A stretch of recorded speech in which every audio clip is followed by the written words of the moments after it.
The Center for Ethics in Society, that's the sponsor of the Wesson Lectures, and seeks to engage the public and the Stanford community in research, teaching, and practice around ethical issues in public life. If you're interested in finding out more about the center, please go to our website. We've got lots of events, and this is somewhat emblematic of the kind of thing we try to do. So, last night, Russ Feingold addressed one of our democracy's most critical issues, the role of money in politics. He focused his talk on the 2010 Supreme Court decision in Citizens United. As you know, I hear a phone.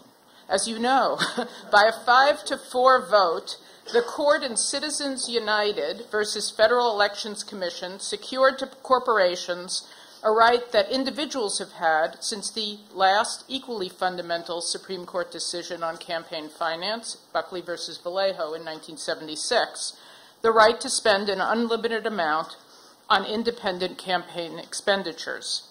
This morning, we have two commentators who are eminently qualified to discuss the important issues raised by Senator Feingold in his talk. Steve Ansalabaher is professor of government at Harvard University. He studies elections, democracy, and the mass media, and his work has addressed campaign finance, the influence of money in politics, and trying to determine and understand the amount of money in politics. He's the co-author with Shanto Iyengar of The Media Game and of Going Negative, How Political Advertising Alienates and Polarizes the American Electorate. Josh Cohn is the Marta Sutton Weeks Professor of Ethics in Society and Professor of Philosophy, Law, and Political Science at Stanford. His work addresses questions of democratic theory, particularly deliberative democracy, and the implications of views of democracy for liberty, freedom of expression, and campaign finance. Among his recent publications are Philosophy, Politics, Democracy, Rousseau, A Free Community of Equals, and The Arc of the Moral Universe and other essays. He's also co-editor of the Boston Review, which is a bi-monthly magazine of politics, culture, and literary ideas. Each of the commentators will talk for about 20 minutes, after which Senator Feingold will have a brief opportunity to respond to their comments, and then we'll open it up to discussion and questions from all of you. So, and we'll start with Steve. Morning, everybody. So this is a smaller group. We can be a little more intimate in our discussion. And my overarching theme is that campaign finance laws in the United States are not achieving what is the fundamental goal. And much of our discourse about campaign finance and campaign finance reform is focused on the finance rather than on the campaign, and rather than on the question of discourse and dialogue, which is central to the First Amendment. And I'm going to divide my comments into three major parts. The first part is, why have campaign finance? Why are we talking about this? What is it that we're talking about? And my first claim that I'd like to put out there is the objective of having a campaign finance system is to create robust political discourse. I think if you read closely the series of court decisions from Buckley v. Vallejo through Arizona Free Enterprise versus Bennett, you will hear from both the dissenting opinions and the majority opinions in every case the same expression that we need robust political discourse, and that's what the First Amendment protects. There's complete agreement on both sides of the aisle about this question. And I think the question we should think about is whether or not the campaign finance laws or other media laws are achieving that objective. And I think the theme I'm going to try to stress is that they're not. We have two visions of this, and the first of those visions is from the ruling decision in Buckley all the way through Roberts' decision in Arizona Free Enterprise, and that's the idea that if we have unrestricted spending, little government regulation of spending, that is the best way to achieve full political discourse in the society. Don't let the government try to pick who to winners in the political arena will be by favoring one speech or another. The other vision, I think it's worth reading these dissents, or expressed, I think, in the dissents clearly of Justice White and most recently Justice Kagan in Arizona Free Enterprise, and that is that the campaign finance laws have to encourage robust political discourse. And I don't think that the policy decisions or policy proposals on either side of the aisle achieve that or have the promise of achieving that. And I'll come back to this. I think we can open that up for further discussion. Second claim I want to put forth, and I don't think this is terribly disputable either, is that communication in modern society necessarily involves expense. You have to have money in the political system in order to have discourse in a modern society with a large extended republic and all the rest that's come along with it. The cost per voter contact, if you talk to political consultants about how much does it cost to actually run a campaign, or if you want to run a campaign, how much is it going to take to do it, the cost of contacting someone through direct mail, TV, or radio is a little over $1 a person. So just keep that very simple formulation in mind. Let's make it even simpler, just $1 a person. That varies across the United States. If you're in LA or New York, you have a more expensive TV media market, so you're going to rely more on direct mail and so forth. If you're in Montana, you have a very cheap media market, you rely on TV. So the cost and how you communicate is going to vary across the United States. But let's use the dollar a head fund. Typical congressional district is 700,000 people.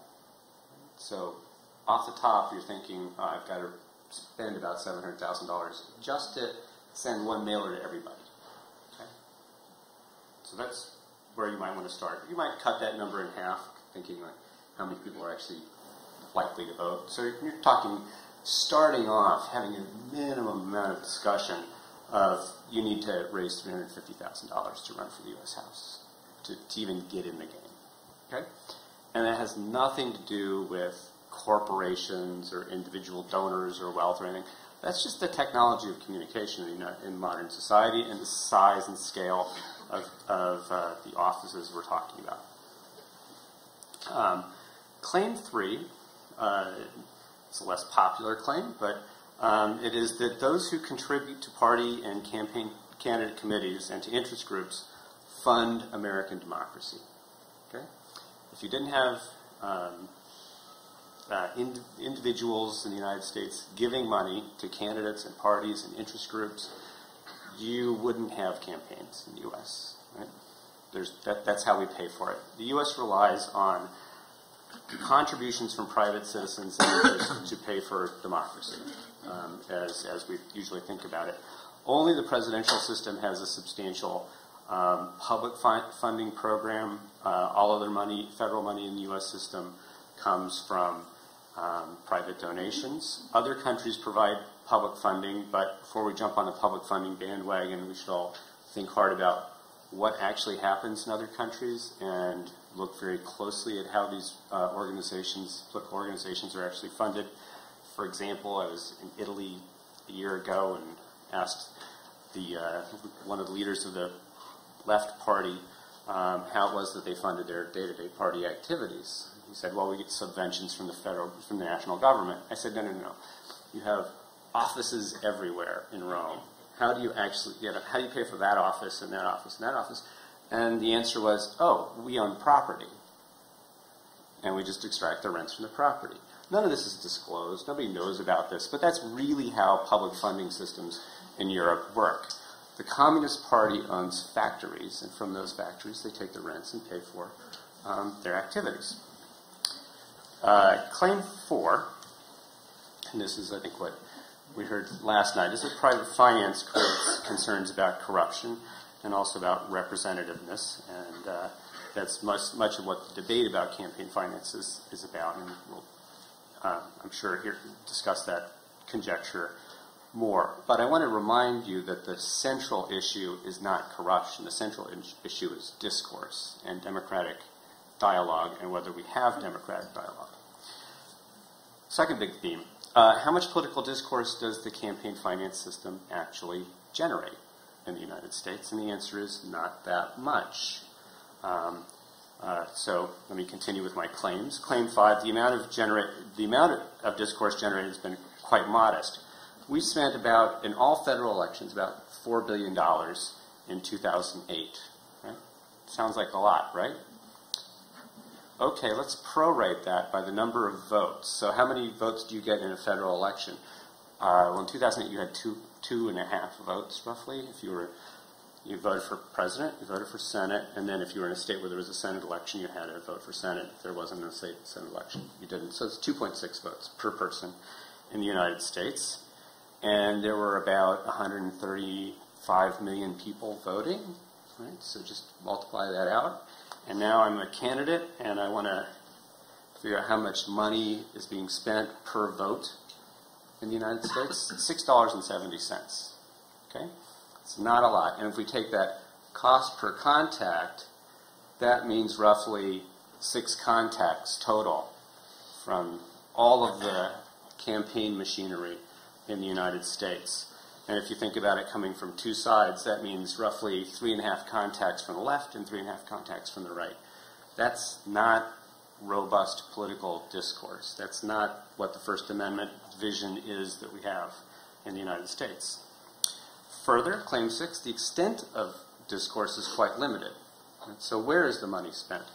Money is spent in close elections, right? Or battleground states for president, hot Senate races for the Senate, and a relatively small number of races in the House. Let me give you 3 pictures. Picture A, incumbents versus challengers. Just try to think about what this picture might look like. The median U.S. House incumbent, the typical U.S. House incumbent, this means half of them spend more than this amount, half of them spend less. The median U.S. House incumbent in 2008 spent $950,000, and you can think about how many contacts that involves.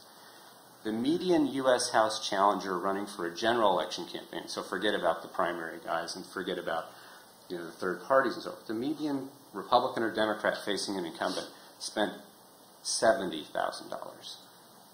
Okay? There's a big discrepancy between incumbents and challengers. This also really informs how campaign finance reform is written. Incumbents have big incentives to maintain advantages and to keep challengers out. But there's a 14-to-1 advantage in the typical House race between the incumbent and the typical challenger that they face. Okay? It's a big difference in discourse. It's not a dialogue or a discourse in U.S. House elections. It's a lecture. What's the matter with lectures? I forgot. Some of us like seminars better than lectures. It's always been lost on me.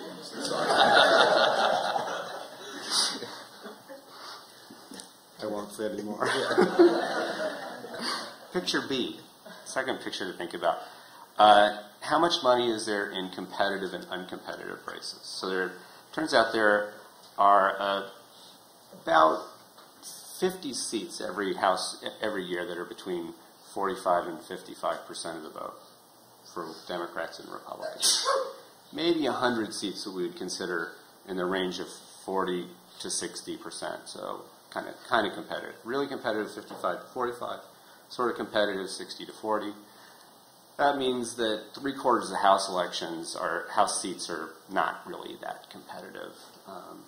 And approximately 20% of all House races, in 20% of all House races, the winner wins between 50 and 60% of the votes. So we're in that 40-60 range. Half of all campaign spending for the House is in that 20% of the elections. Okay? So the other 80% of the races get the other half of the campaign spending. So it's a real diminution in the amount of discourse we're having in the 80% of House elections. And if you think about your own House election, you're probably not in a competitive race. State of Massachusetts, we had 10 uncontested House races in 2006. 10. Every seat was effectively uncontested. There was absolutely no political discourse about Congress in the state of Massachusetts in 2006. 2008 was a slightly different matter. 2010 was a slightly different matter. Picture C, and this is important for the discourse about Citizens United, because Citizens United is about independent spending. Are parties and groups the the anecdote to this? Are they going to solve this? Are they going to be the counterweight? And that's the way we often think about them. In fact, the answer is no. Candidates and parties and interest groups are spending roughly 90% of their independent expenditures in that 40 to 60% range. Okay, so if you just make a graph, like all the money is piled up in those middle races, and there's very little money outside of those races, and to the extent there is money being spent outside of those very competitive races, it's all by the incumbents and none of it by the challengers. Okay? It's a very limited extent of political discourse in the United States. I think this is the natural state of affairs. We're in a political system that's driven by competition. Competition is blindingly efficient. That's where the action is. But in terms of the First Amendment and political discourse and small d democracy, which Senator Feingold was encouraging us to think about, the efficiency of the marketplace is maybe counterproductive for those political ends. So where are we now? We've had a series of decisions under the Roberts Courts that leaves us with much less campaign finance regulation intact. My colleague at Perkins Coie Law Firm gives talks in D.C. His name's Mark Elias. He comes in, lists up the Federal Election Commission Guide to Campaign Finance Laws, tears it in half, and says, this is the state of campaign finance law in the United States today. That's his sense of where we are now. There is no regulation. There is a debate about whether or not the regulation affects the total amount of campaign funding, and I've been on that debate pretty extensively. Let me put forth Claim 7. That is, there is something of an equilibrium in the campaign finance system in the United States. Since 1920, campaign spending in the United States relative to national income has not grown. It's flat, pretty flat. Little tiny ups and downs depending on how competitive the election is. But campaign spending since 1920 has been relatively flat in real terms. Relative to inflation, it's gone up, but that's because the amount of money in the society has gone up. So it's been pretty flat. FICA's come and gone through the 70s, had the Taft-Hartley Act. That didn't change the scale of the campaign finance system. That didn't change how much discourse and dialogue occurs in the United States through campaign spending. Before the 1920s, there was a precipitous drop in campaign spending in the United States. So if you went back to the 1890s, real campaign spending was about 4 or 5 times higher than it had been throughout the 20th century. So in the 1890s, we were up here. Something happened, went down here, flat. And I think the worry with Citizens United is that here we are in 2010, and that the changes that are being envisioned by critics of Citizens United are such that we're going to return ourselves to the 1890s world.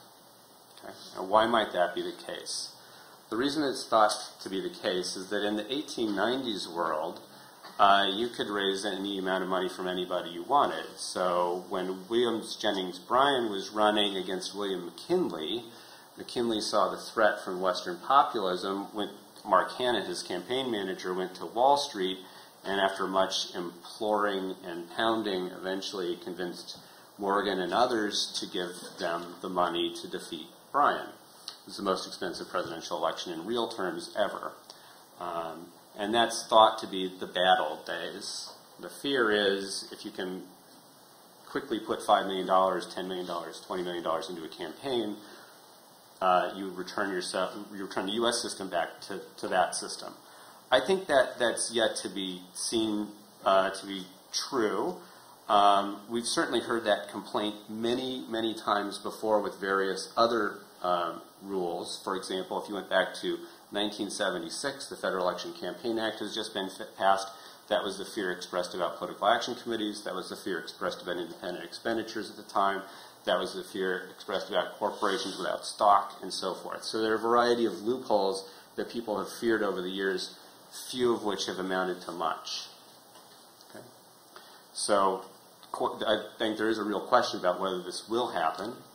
It could be quite dire if it does happen, and we might not want to wait. But there's been a lot of crying wolf about campaign finance reform for 100 years in the United States.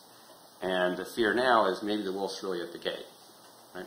And that's the hard question. Is the wolf really at the gate? I think, rather than dwell on my final conclusions, I think that this does lead us to kind of two images of campaign finance reform, or the campaign finance system. One is this completely unregulated private system, and the other is a public financing system. That's pretty much what the choices boil down to in terms of real campaign finance choices about how we want to structure the system. And we could go in the public financing direction. That's not terribly popular. Americans don't like to give money to politicians for free, which is essentially what you'd be giving. And we don't want to give money in inefficient ways, which if we wanted to have the goal of producing public discourse is what we'd have to do. We'd have to spend money in races where there has never been competition. Okay. Or we could go in this private direction. The court has favored this private direction repeatedly. And the problem with the private direction, in my assessment, is not the problem of corruption, which is usually what the discussion boils down to. The problem with the private system is that it has failed to address the fundamental First Amendment conjecture, which is what we want from free, open political discourse is robust political discourse, where in all House elections we're hearing conversations about what Congress is doing, what direction the country is heading, not just in the 10% or 20% of elections that happen to be hotly contested. And that's sort of the state of political discourse today, and I think that is the great failing of campaign finance in the U.S., not the question of corruption. To you, Josh. Thanks, Steve. Steve and I,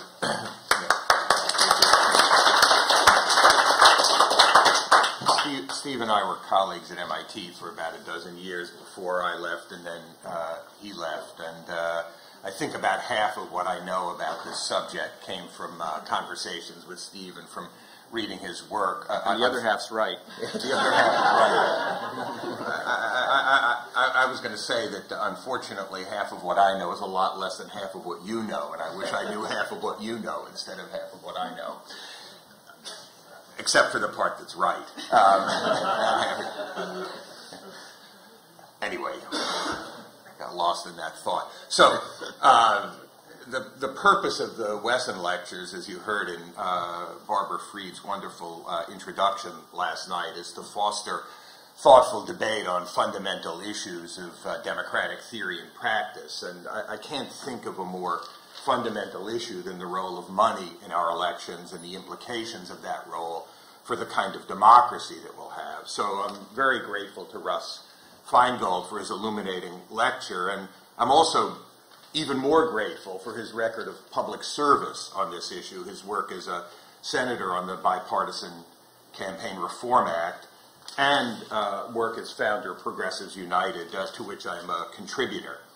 Now, as you can infer from that last comment, there's not a lot of blue sky between our views on the themes of the Wesson Lecture, but I think maybe my angle is different enough to help to platform an instructive discussion.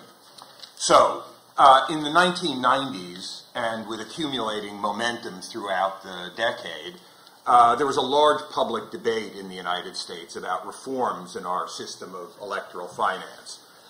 The public argument was serious and sustained, and it wasn't confined to Congress. And then after more than a decade of discussion and 6 years of hearings, of argument, legislative compromise, Congress enacted McCain-Feingold, Shays, the Bipartisan Campaign Reform Act, BICRA. Now, the reform debate was conducted in the Constitution's shadow because everybody knew that there would be a challenge to reform proposals. That was assumed from the outset. So constitutional concerns powerfully shaped the public discussion. I know from personal experience, the first thing that I wrote on this issue was a talk for a meeting sponsored by the Northeast Citizen Action Resource Center, NECARC, on some constitutional questions about public finance. when the Senate debated BICRA on March 20th, 2002, the term constitutional and its cognates were used about 160 times. So that was really part of the discussion. Now, the result of that public conversation and congressional debate was, as we decided, because Steve's name is hard to pronounce on Salome, I know it is, we're on a first-name basis. So as Russ observes, BICRA was no one's first best. That's the usual story about legislation. It's a provisional repository of principles, common sense, informed judgment, reasonable bargain, all aimed at addressing important public questions, not a deliverance of pure reason. But BICRA was the result of democracy hard at work, and it did four things. First, it retired parties from the soft money business, the business of tracking and trafficking in funds not regulated by federal election law. That was 42% of party money by 2000. I think I probably learned that from you. It increased the ceiling on individual contributions to candidates and parties, partly to ensure sufficient alternative resources. It established new disclosure and reporting requirements, and it prohibited corporations and unions from using general treasury funds for electioneering communications, which it defined, legislation says, as any broadcast, cable, or satellite communication that refers to a clearly identified candidate for public office and is made within 30 days of a primary or 60 days of a general election. So let's focus on the electioneering communication provision, that fourth provision. Federal election law at the time had long prohibited corporations and unions, as you heard last night, from making independent expenditures as well as contributions from their treasuries. But what happened was expenditure restrictions had been narrowly construed as a ban on express advocacy of a candidate's election, vote for Feingold or against, which left a lot of room for all but express advocacy. So this ambiguity insertion industry had emerged to write issue ads that permitted corporations to play exactly the role that Congress had instructed them not to play. And there was a very substantial legislative and judicial record accumulated in connection with BICRA that was very clear on this point, that corporations and unions were evading the evident purpose of previous regulations, which was to keep corporations and unions from playing a direct electoral role. Then, in 2010, Citizens United overturned BICRA's rules on corporate and union electioneering communication as violations of the First Amendment. The court announced that electioneering communications could not be regulated for corporations and unions, nor could express advocacy of a candidate's election so long as it involved, quote, independent expenditures, unquote. That is, not explicitly coordinated with the campaign, a topic that came up in discussion last night, particularly when Larry Diamond asked a question from the floor. So previously, companies and unions could enlist contributions by individuals to funds administered and financed separate from the corporate or union treasury. Now, they could just write the check. Now, very important that for the court majority, the result followed as the night, the day, from the framework established by Buckley versus Vallejo, 76, which is the dominant case in this field. Buckley distinguished contributions from expenditures, and it narrowed corruption to quid pro quo. And it said that in contrast with candidate contributions, independent expenditures have two things going for them. First, they said, expenditures represent a richer expression of the speaker's views than a simple contribution, and so lie at the absolute core of protected speech. And second, that independent expenditures do not threaten the quid pro quo corruption that represents the sole basis for regulating spending. About 15 years later, in Austin versus Michigan Chamber of Commerce, 1990, the court suggested a broader understanding of corruption to include a kind of disproportionate influence. Austin corruption was on a collision course with Buckley corruption, and in Citizens United, Buckley corruption won. So what's wrong with Citizens United? There's a contest, I think, for its deepest flaw. I think, here's my entry into the contest. If you tell me it's not its deepest flaw, but only a deep one, okay, that's fine. I'll say it's the deepest flaw is that it imposes a deeply contested philosophical position about democracy. And to explain what I mean, what I want to do is sketch two fundamentally different conceptions, and these are connected to the things that Steve said at the beginning, and interesting to explore similarities and differences. One of them I call civic equality, the other I'll call limited government minimalism. So civic equality comprises four main ideas. First, citizens are assumed to have conceptions of justice and the common good that shape their political judgments, as well as interests and assumed competence to understand and protect those interests. In a phrase, they are politically autonomous. Secondly, collective decision-making among citizens has a deliberative aspect.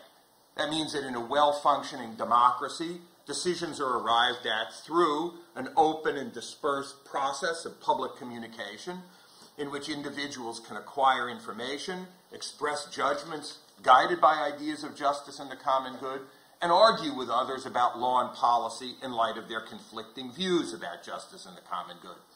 Such deliberation provides the basis for solving public problems by drawing on the dispersed information and diverse views of citizens and representatives.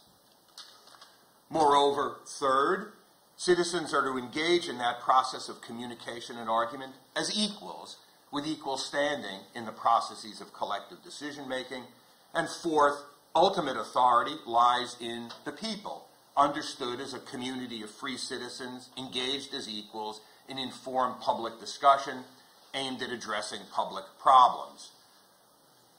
To crystallize the implications of these abstractions about political autonomy, deliberation, equality, and popular accountability, those four features, I'll sketch a principle of political equality that is rooted in the civic equality view. And the principle of political equality requires three things. First, that there be equal rights of participation, including rights of voting, association, and office holding, as well as rights of political expression, with a strong presumption against restrictions on the content or viewpoint of expression in keeping with the leading ideas of the free speech tradition. Secondly, a strong presumption in favor of equally weighted votes. And third, most controversially, equal opportunities for political influence. Civic equality represents citizens as, among other things, participants and speakers with ideas of justice and the common good, who may aim to reshape both the terms of political debate and its results, and as having strong reasons for exercising responsible judgment about the proper directions of collective life, what Martin Luther King would refer to as the right to protest for right. And the weight of these reasons is expressed in the equal rights of political speech, association, and participation of the first component of the principle of political equality. But they also provide a case for equal opportunities for effective influence on the political environment. At the same time, civic equality is emphatically anti-paternalist. Individuals are responsible for finding informative signals in the ambient political noise. Government doesn't decide which messages are worth hearing. Now, returning now to BICRA, it was no one's first best, as I said, but some elements resonate with civic equality Democrats. And I'll mention just one, which is regulating uncoordinated corporate spending. Among the reasons for that, to prevent companies from buying favors or special access, to keep them from exercising outsized influence on the conduct of elections. Moreover, they have focused interests, and their spending has to be guided by, this is the toothpaste point, their spending has to be guided by a fiduciary obligation to advance the interests of the company, not by a conception of justice or by considerations about the merits of the policy. And those concerns fit with the ideas about equal opportunity and deliberativeness that we find in the civic equality view. That said, I want to emphasize that civic equality's core rationale for regulating independent expenditures is not confined to corporations. Large independent expenditures by individuals, another theme in the conversation after the talk last night, can raise comparable troubles for the idea of equal opportunity for political influence. So civic equality's troubles extend to Buckley as well, with Buckley's condemnation of expenditure regulation. I'm going to return to this issue later on.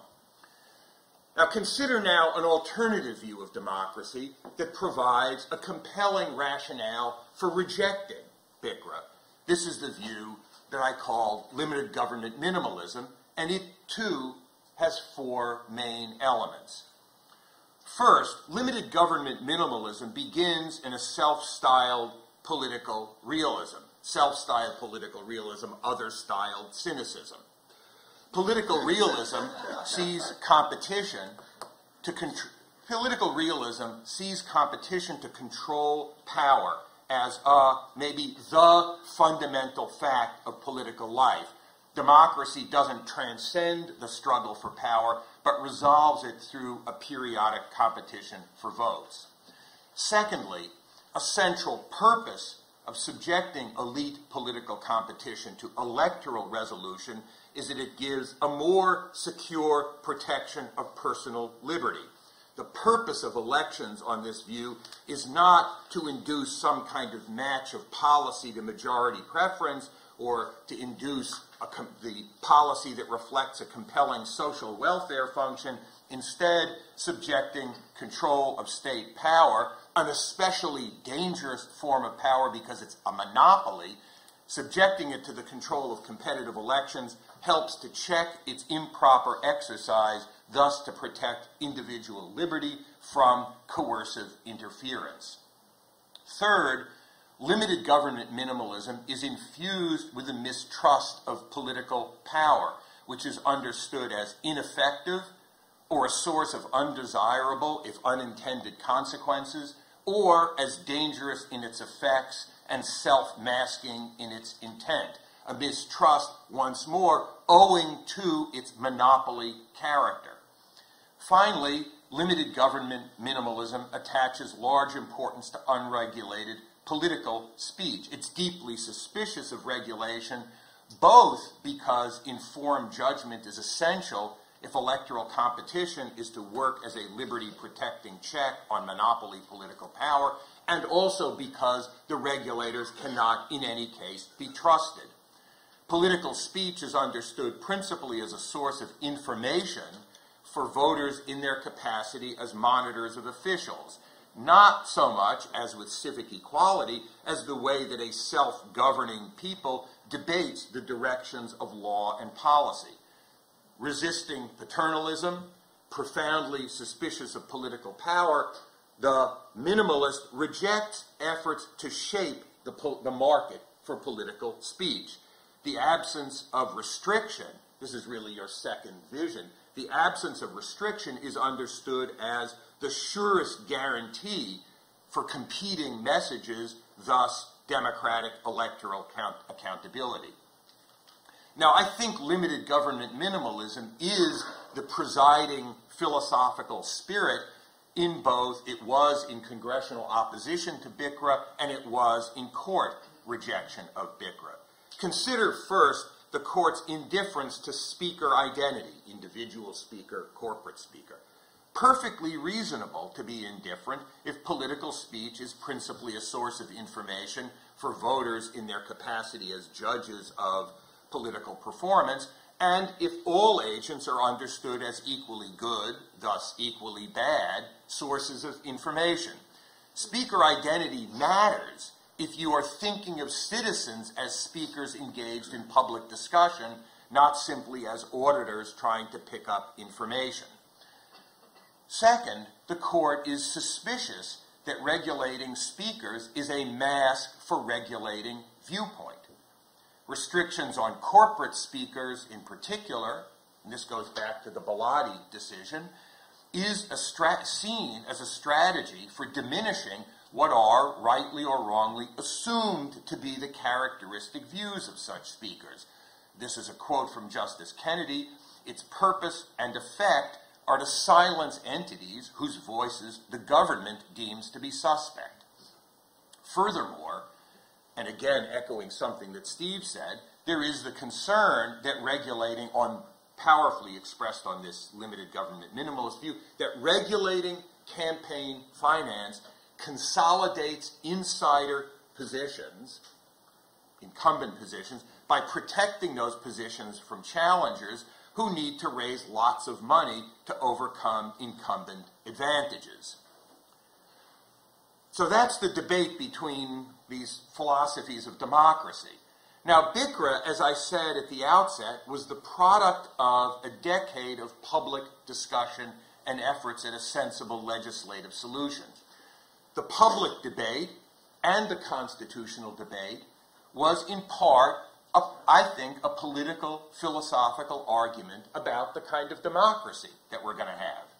It was a debate about the responsibilities of citizens, the place of deliberation in mass democracy, the meaning of political equality, and what to think about government and its regulatory capacities. When the court decided Citizens United, it announced that the Constitution enacts the democracy of limited government minimalism. And what I think is disturbing for democracy is not that the court picked limited government minimalism rather than civic equality, but that the court chose to foreclose that public discussion.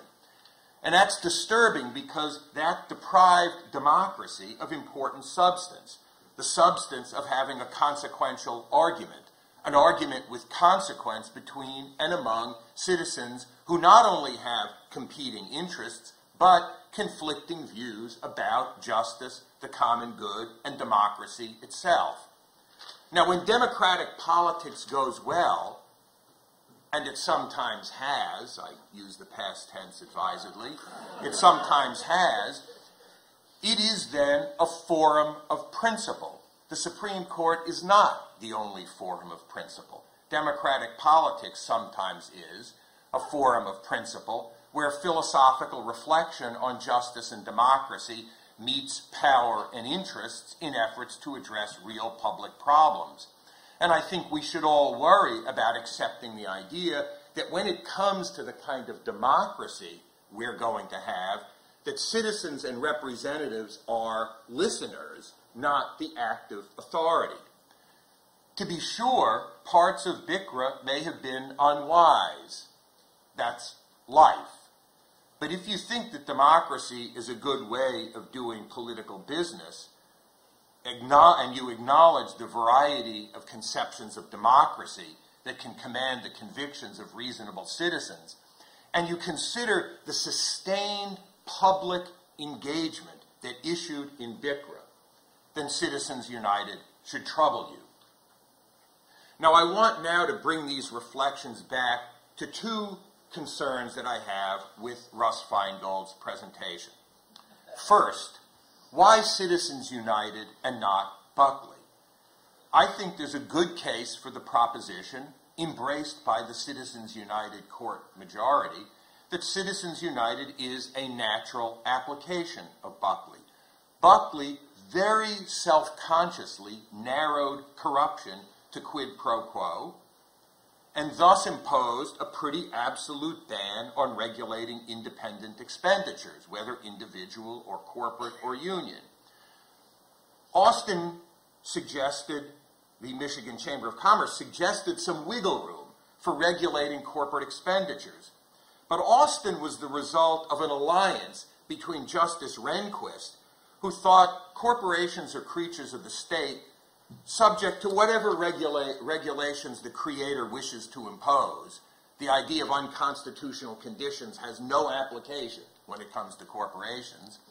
And justices who relied on a notion of corruption that extended beyond Buckley's quid pro quo and embraced a more capacious conception of democracy, thus a more expansive conception of ways that democracy might be corrupted other than dollars for votes.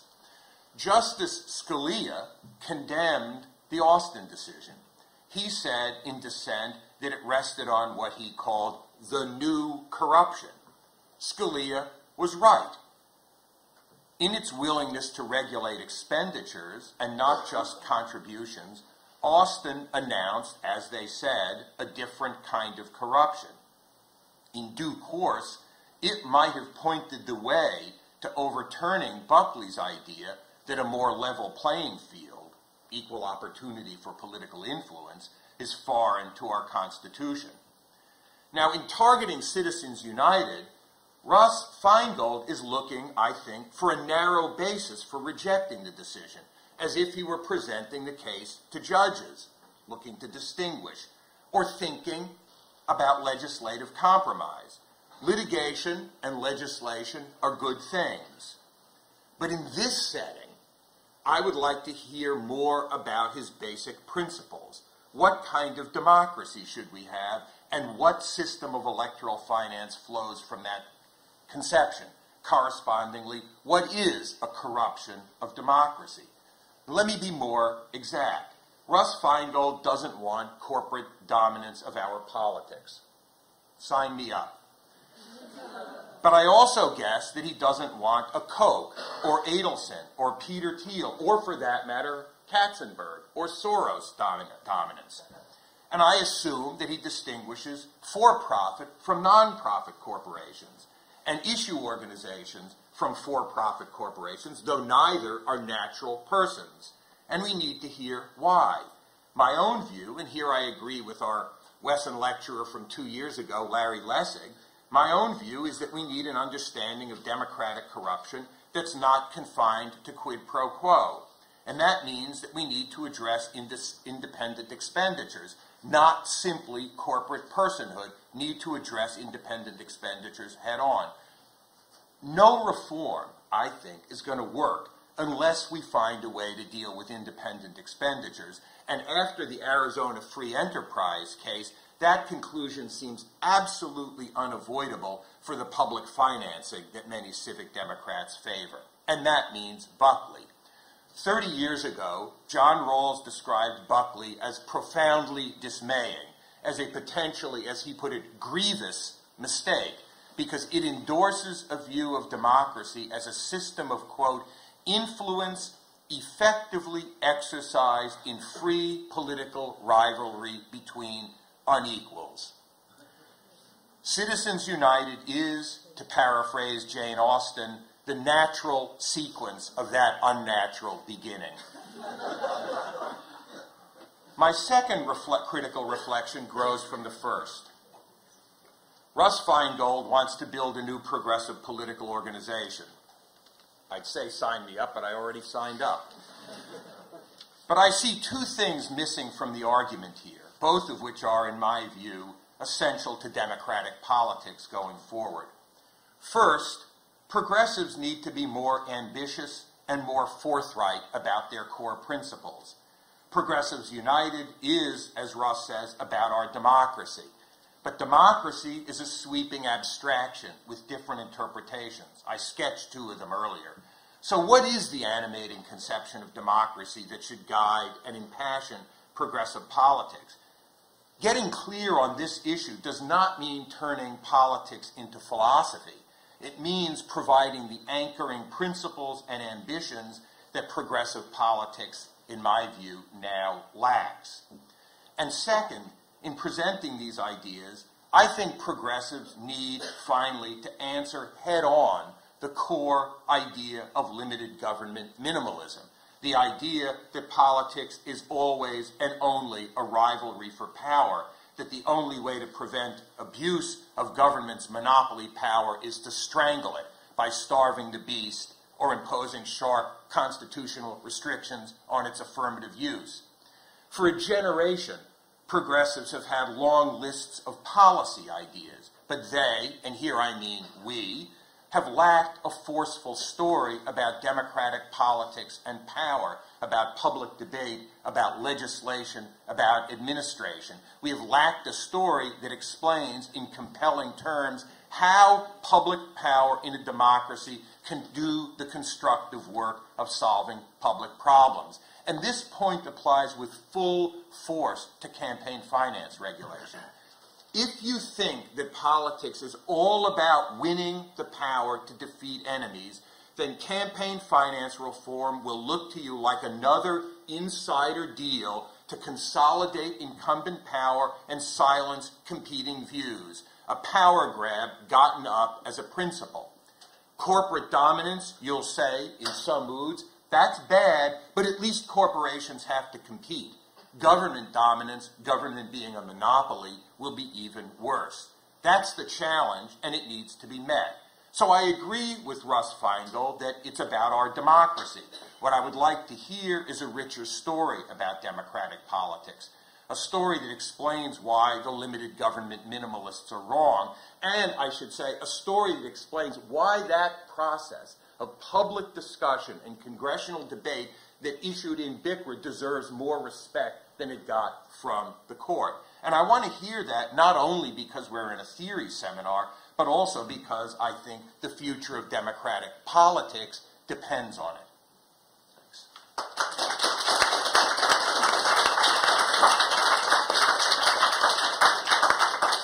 I think I get up to 10 minutes to articulate my political theory.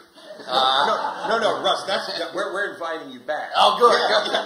You have an open invitation to come back and give that follow-up. Let me first thank Professor Cohen and Professor Ansel Berry. How did I do? Ansel Beher. Ansel Beher. Yeah. Steve and Josh. Yeah. For letting me have the privilege of listening to your incredibly learned remarks about this subject that I've spent a lot of time on. You know, I really wasn't asked very often in the Senate about the philosophical underpinnings of what I was doing, nor would anyone listen if anyone was in the chamber anyway. So this is actually a great pleasure, and it's so good to hear people are actually trying to think about the fundamental issues here as opposed to hearing Mitch McConnell saying over and over again, Senator Feingold forgets that we spend more every year on potato chips than we do on politics. I mean, thousands of times the same remark. But obviously, as you listened to me last night, and as you listened to these professors, we come from different worlds. I am fortunate to be in this world for the moment. But naturally, the role of a legislator and a person who is trying to achieve legislative change has to live within the confines of the constitutional regime that exists at the time, unless you're stupid enough to spend 8 years on something and watch the Supreme Court just slap it down. To engage people. As you know, this is a great fear I have about the health care bill. I think it's going to be okay. But given the nature of our current Supreme Court, which frankly I would apply some of the words I used last night, if they do the same thing on health care, there always was a danger that all of this work would be completely destroyed. So I am no fan of Buckley anyway. I never was. The Buckley decision to me has serious consequences and is flawed in many ways that Josh suggested, but naturally this was the hand that I was, the hand I had to play, and Senator McCain was not big on the legal stuff. He was good at the, sort of going into the charge. It was my job to think about exactly how we could create a bill that was severable, meaning that even if a part of it was constitutional, another part of it could still exist, that would somehow persuade 5 justices, and we knew who the 5th one would be. That Stanford person did a good job, Justice O'Connor. She's the only reason that McCain-Feingold was upheld and continues to be, as Josh points out, 3 out of the 4 years he mentioned is still the law of the land.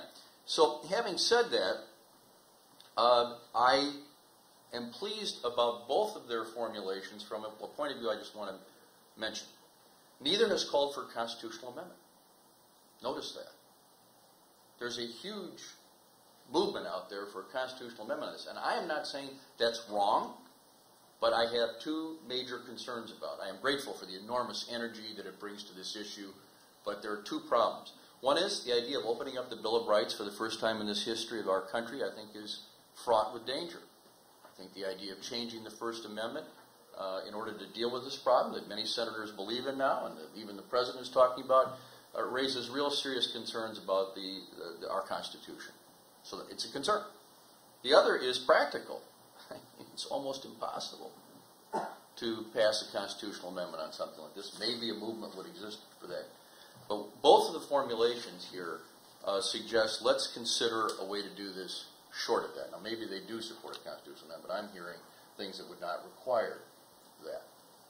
One other point before I directly address their comment. You know, the sad thing to me about this issue is people don't acknowledge when things have been different, even in recent years. It's sort of like when I worked on Africa for 18 years, and, you know, things will go better in some places, things go worse, and somebody says to me, oh, you work on Africa, that's hopeless, isn't it? I go, no, it's not. Nor is this. The truth is, in 2006 and 2008, things were different. Things were different. It wasn't the same old, same old. McCain-Feingold was in place. Citizens United had not been decided, and as I said last night, I won't repeat it, huge amounts of alternative activity and fundraising was generated through the internet. It was like the advent of an electronic democracy. So it isn't whatever the vision of the democracy is. The fact is that people refuse to acknowledge that it was different. Some people would say there were 527 groups spending money. Yes, not so much in 08, but they were deemed by the feckless, even the feckless Federal Elections Commission, as having broken the law. That they should not have done that. So actually, in very recent history, we had a system that was far better and I think was improving. So somehow that has to be injected into the debate. Because people who are working on these issues sort of want to act like it's always the same and we just have to change it. It has changed, and I have seen it lurch from the rise of soft money to the stopping of soft money to this. I've seen tons of change in this just in the years that I was in politics, 28 years. So returning to Josh's comments, just an interesting thing that professors may not even know is I didn't want to get into this thicket on McCain-Feingold. I didn't want to get into it at all. The original McCain-Feingold bill was a public financing bill, modified. It was, as I said last night, let's say if people agree to limit their spending, they'll get half price of their television time. That's what it was.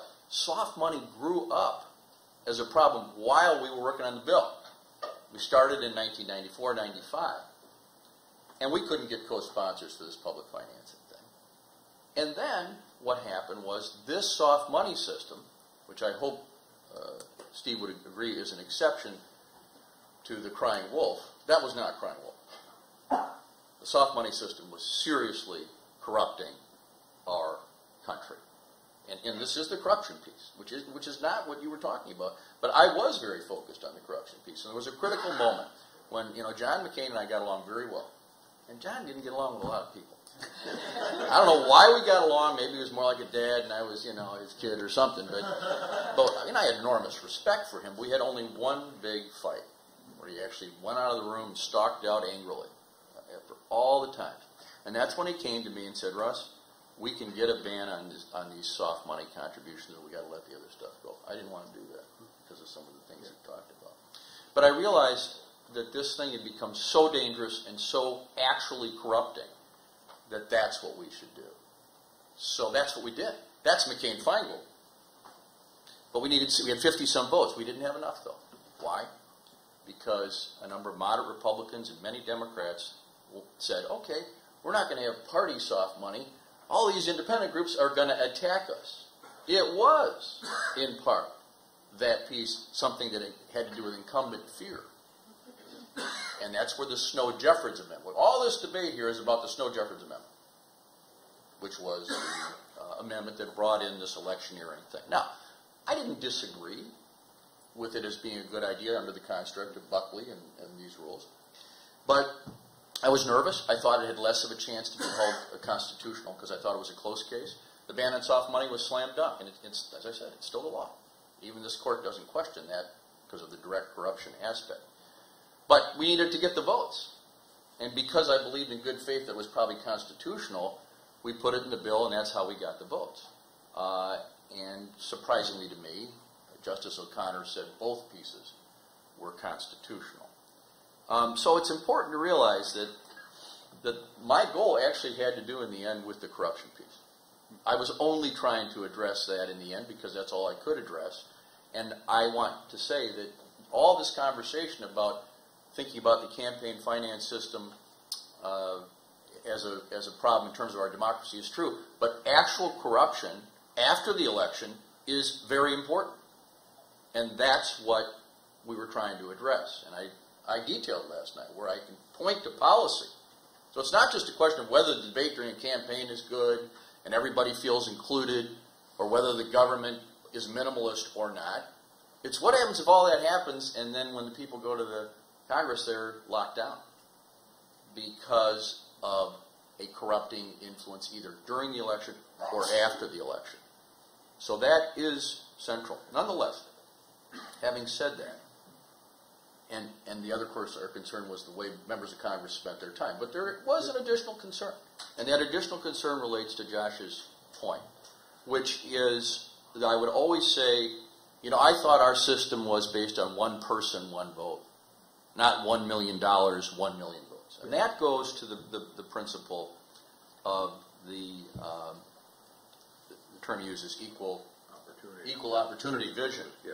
So that was an important argument. You know, we had, each one was sufficient. The corruption reason, the fact that it, I think, took away from the basic idea of one person, one vote. So obviously I favor that vision over the limited minimalist vision. I also agree that the Supreme Court was completely out of line picking between the visions. That's the job of the Congress and the President. Unless the Constitution compels one of those visions, which it does not, it is the job of the people through their elected representatives to choose that vision. That's why I call it lawless. They had no business making that judgment, and yet they did. Now, I assume, as I always said in various speeches, that, you know, money will always be part of our system. You can't get all the money out of politics. I assume that money was a factor in ancient Greece, at the birthplace of democracy.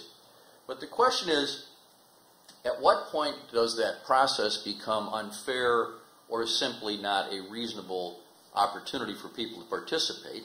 And here's where I give you my response, and maybe it's not very sophisticated, but I believe there is a pretty good historical comparison that informs my belief about this.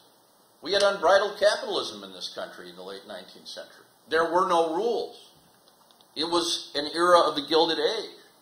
The progressive movement, part of which came from my state, said, we need to have some rules. We accept capitalism, but there have to be some rules. Sherman Antitrust Act, etc. The same goes for campaign finance. It's not just making sure the government doesn't abuse its power, it's making sure that corporate power doesn't dominate as well. It is anti-monopoly. This is about monopolies. And so I, of course, favor the vision that you've talked about and believe that that is a good way for people to understand this, that even if you believe in the other vision, that there have to be some fundamental rules to prevent the monopolization of the political process. So I know it's, since we're at a beautiful place that maybe wouldn't exist had it not been for a robber baron, I should go lightly because I'm enjoying my time here. But that would be a response to that. Now, finally, I know I'm taking that invitation. It's been revoked. Yeah. I've been so careful about that, but sometimes it's irresistible. And then, as to Steve's support, which I of course agree with, for public financing.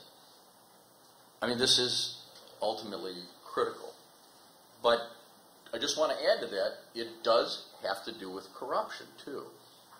Causing people to go through a system of public financing makes it far less likely that they will be involved with corrupting contributions. Whether, you know, there's less, because they've agreed to limit their spending.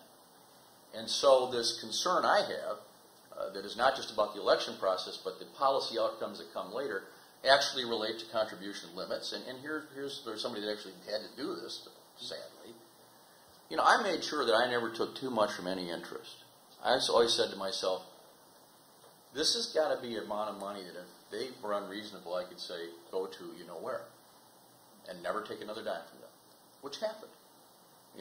Once in a while, a group would say, we really need you on this vote, and they were smart enough not to say, we won't give you money.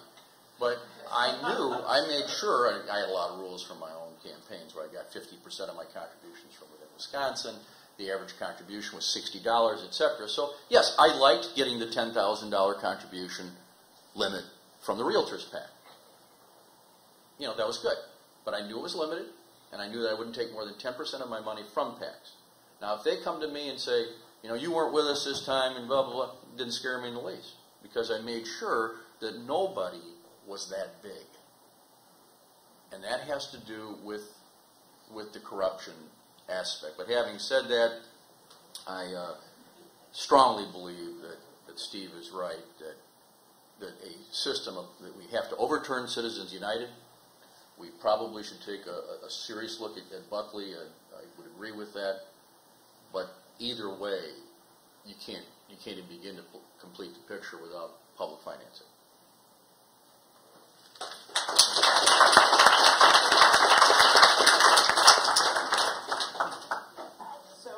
I'm going to open it up for discussion, and I'll take a cue. And if you could, I just say who you are when you raise your hand. The dominance